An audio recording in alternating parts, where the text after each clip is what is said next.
Let's get into something I find absolutely fascinating today: how government policies shape public sentiment and, in turn, the economy. It's a dynamic that's not just about numbers or policies on paper, but about how people feel about their future. Think about it. Sentiment, it's this intangible yet incredibly powerful force. It can drive markets, influence decisions, and sometimes even shape national economies. So, today I want to unpack how countries like the US, China, and Australia are navigating this fine line, trying to boost confidence while ensuring that optimism isn't just a bubble waiting to burst. Take the US for example. Did you notice how small business optimism surged after Trump's election wins?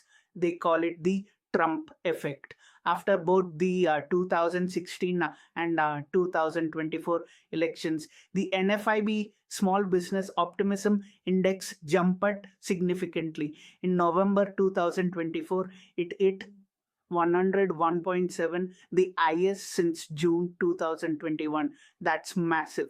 Businesses felt it was a great time to expand, and 41% expected the economy to improve. It's a testament to how the anticipation of tax cuts or deregulation can energize sentiment even before policies take effect. But here's the thing: this kind of optimism can be a double edged sword. Sure, it can spur investment and risk taking, but if it's not backed by solid fundamentals, it could lead to inflation. Imagine demand skyrocketing while supply struggles to keep up. Prices shoot through the roof. And don't even get me started on tariffs, which could exacerbate price hikes. Now, let's turn to China. There's been a lot of buzz about a potential stimulus package to boost their economy. Everyone's expecting bold moves, but analysts suggest a more measured, targeted approach.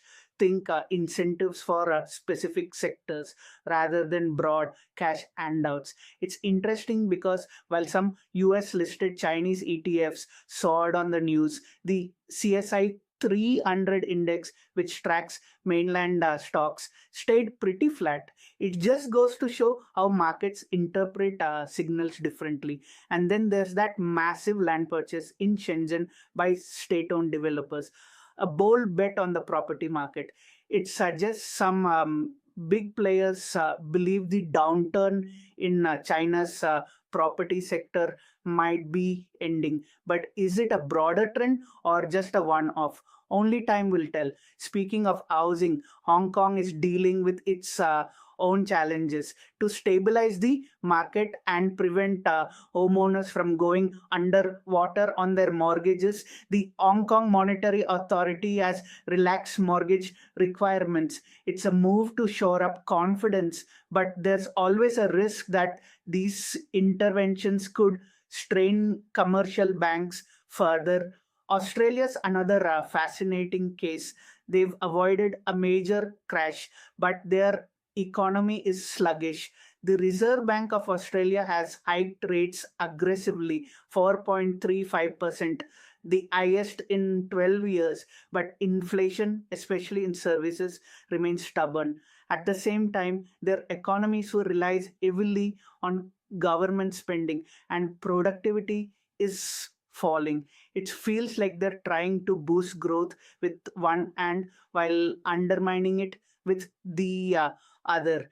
And immigration, what a double-edged sword for them. Post pandemic, the influx of immigrants boosted housing demand and the economy, but with elections around the corner, there's pressure to slow it down, which could harm growth. It's a classic dilemma, balancing economic realities with political pressures. This brings me back to the bigger picture.